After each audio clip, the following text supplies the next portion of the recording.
Assalamualaikum warahmatullahi wabarakatuh. Pemirsa YouTube yang berbahagia dimanapun Anda berada, senang sekali bertemu kembali dengan Anda pada acara Ingin Tahu bersama saya Alif Kumaid dan narasumber kita Abah Ma'ruf Islamuddin. Anda ingin tahu? Mari kita cari tahu. Nah, sebelum kita mulai bincang-bincang kita, mari kita sapa dulu narasumber kita ini. Assalamualaikum Abah. Waalaikumsalam warahmatullahi wabarakatuh. Gimana ini kabarnya Abah? Alhamdulillah baik, sehat Mas Alif. Ini kesibukannya apa ini Abah akhir-akhir ini Pak? Kesibukan saya saat ini memanfaatkan waktu, Mas. Saya gunakan untuk berkreasi, berkarya dengan teman-teman grup Rebana Wali Songo. Itu saya ajak untuk membuat lagu-lagu dalam bentuk klip video begitu. Alhamdulillah sudah ada yang jadi, bisa dilihat di YouTube Rebana Wali Songo Sragen. Ya. Jadi dalam kondisi yang seperti ini itu masih ada sisi positifnya ya Pak ya? Ya ada Mas, ada negatif kan ada positif ya, gitu. Ya saya ambil yang positifnya, karena hidup ini kita harus aktif, tidak boleh bermalas-malasan gitu. Menunggu keadaan berubah, jangan. Apalagi waktu itu berharga sekali Mas. Al waktu kasaif, waktu itu seperti pedang. Orang pegang pedang, kalau tidak bisa memanfaatkan kan dirinya sendiri yang terluka nanti. Artinya hidup ini diberi kesempatan, diberi waktu, tidak bisa memanfaatkan, ya dirinya sendiri yang rugi. Maka ada istilah orang beruntung karena waktu, rugi juga karena waktu gitu. Hidup ini kan termakan oleh waktu Mas. Maka ada istilah tahu-tahu, tahu-tahu tua, ya, tahu-tahu lulus sekolah, tahu-tahu nikah, tahu-tahu punya anak. Itu kan tahu-tahu, itu kan waktu, harus kita isi dengan hal-hal yang positif. Baik Abah, ini saya juga pemirsa masih dan terus ingin tahu cerita dari Abah ini. Bisa kita lanjutkan lagi ceritanya Abah ya? Monggo dilanjutkan monggo. Ini baik Pak, ini masih tentang pendidikan Abah. Setelah kemarin Abah menceritakan pendidikan di masa SD, ini apakah Abah itu melanjutkan pendidikan ke jenjang selanjutnya Abah? Ya alhamdulillah saya termasuk orang yang punya kesempatan untuk bisa melanjutkan sekolah di tingkat atas. Loh, ini maksudnya kesempatan itu apa ya Pak ya? Begini Mas, saat itu kan kondisi ekonomi masyarakat itu masih lemah, kemudian juga kesadaran tentang pendidikan itu juga masih rendah, sehingga niat untuk melanjutkan sekolah itu kan sangat kurang. Saya termasuk juga seperti itu, tapi alhamdulillah ada faktor lain yang mendorong saya bisa meneruskan sekolah lebih tinggi.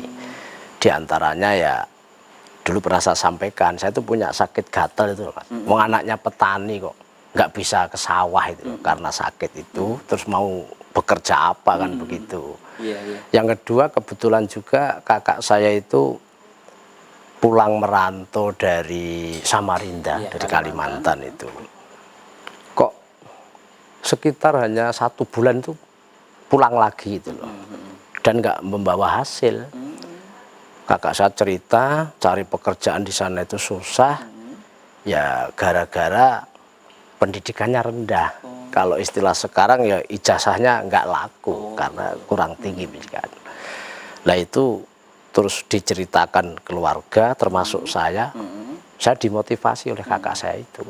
Kamu kalau nggak sekolah nanti mau jadi apa? Saya saja yang kerja di sana-sana nggak diterima gara-gara sekolah saya kurang tinggi. Apalagi nanti perkembangan zaman ini semakin maju, macam-macam lah. Alhamdulillah saya juga bisa menerima dan alhamdulillah saya bisa melanjutkan sekolah lebih tinggi. Itu yang saya maksud kesempatan itu seperti itu. Oh gitu Bah, ya. Terus Abah selanjutnya itu sekolah di mana itu setelah dari SD itu? Saya setelah SD sekolah di SMP Negeri 3 Sragen. Itu alamatnya di Kuwungsari, Kota Sragen, Mas. Jarak tempuh dari rumah ya kurang lebih 9 sampai 10 km lah. Jauh itu. Ya. Awalnya SMAP, Mas. SMAP itu Sekolah Menengah Ekonomi Pertama. Terus dialihkan jadi SMP. Itu tahun 1982. Jadi saya itu termasuk siswa SMP Negeri 3 Sragen pertama kali setelah SMAP gitu. Itu tadi jaraknya cukup jauh, Bah. Ini bagaimana perjalanan menuju sekolah waktu itu? Waktu itu alhamdulillah sudah punya sepeda ontel. Itu termasuk sudah ya anugerah yang saya syukuri. Nah, sepeda ontel, melewati jalan yang masih belum aspal, tapi alhamdulillah enaknya itu ke sekolah lebih cepat daripada jalan kaki. Nah, ini bisa diceritakan lebih rinci nih, suka dukanya berangkat ke sekolah naik ontel ini. Suka duka ya. Sukanya ya begini, Mas, kan kalau berangkat sekolah itu dari rumah paling saya ada 2-3 teman satu kampung itu naik sepeda ontel. Terus nanti setelah keluar dari kampung itu kan terus ketemu dengan teman-teman dari luar daerah. Akhirnya merasa punya banyak teman, ya, itu seneng. Kadang-kadang yuk balapan, nanti biar nggak terlambat sekolahnya, itu seneng.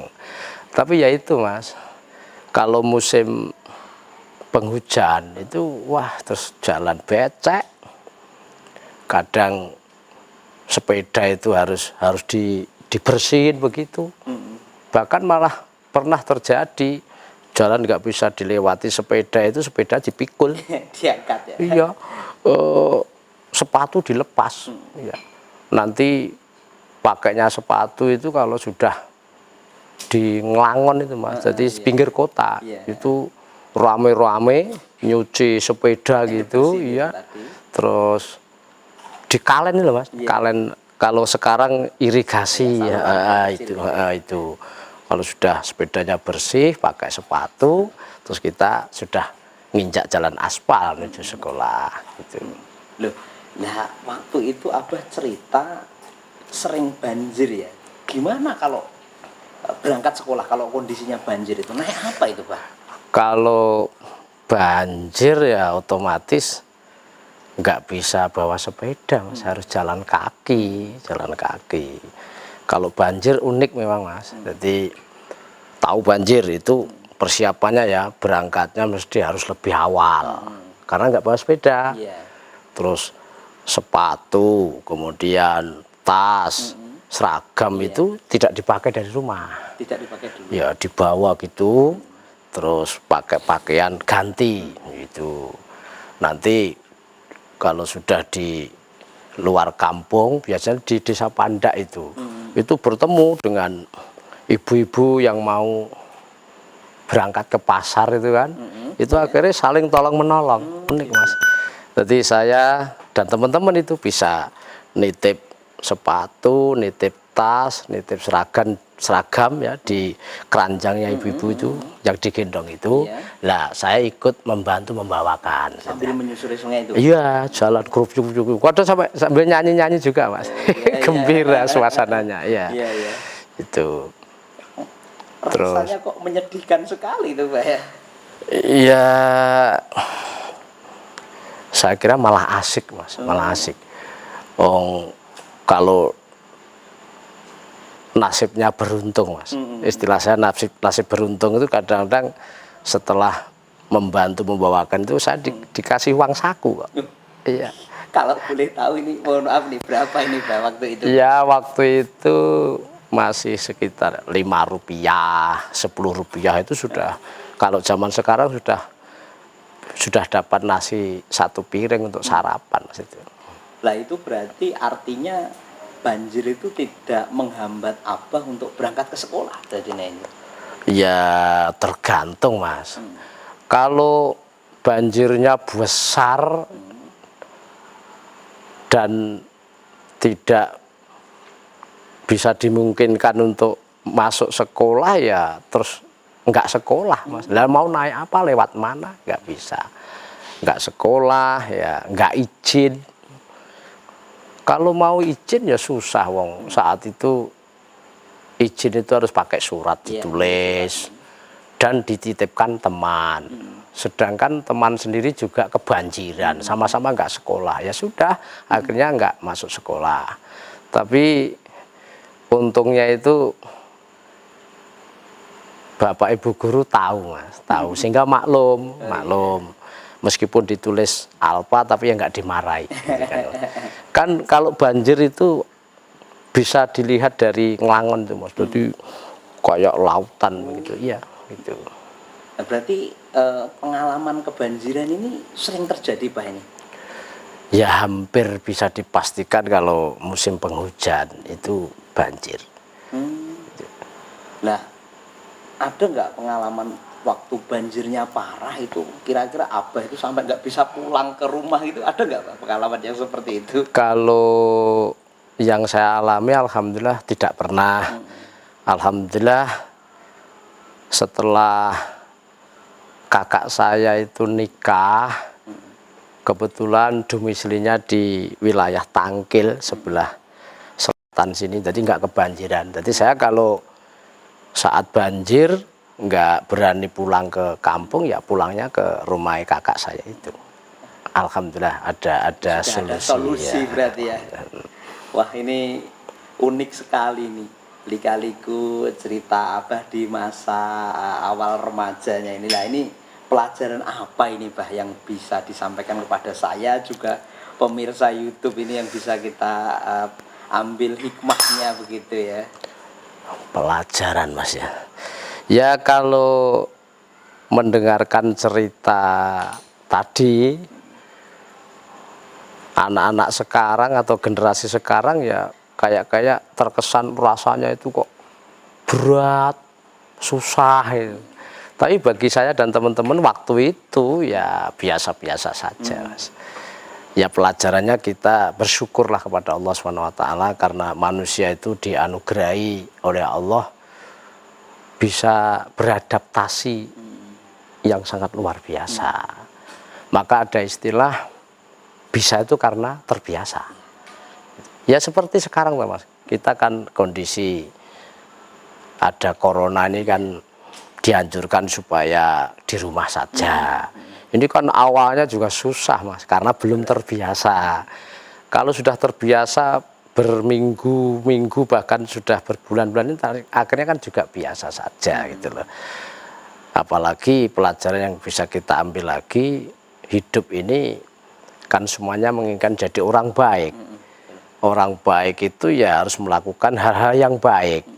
Nah biasanya orang diajak berbuat baik itu kan alasannya kalau nggak berat kan susah. Nah bisanya ringan dan mudah ya harus dibiasakan. Jadi ayo hidup ini membiasakan hal-hal yang baik. Itu saya kira pelajarannya Mas. Terima kasih Abah atas ceritanya. Demikian pemirsa perjumpaan kita kali ini dengan Abah Ma'ruf Islamuddin. Pemirsa ingin tahu kisah selanjutnya, ikuti episode berikutnya. Anda ingin tahu? Mari kita cari tahu. Demikian, Assalamualaikum warahmatullahi wabarakatuh.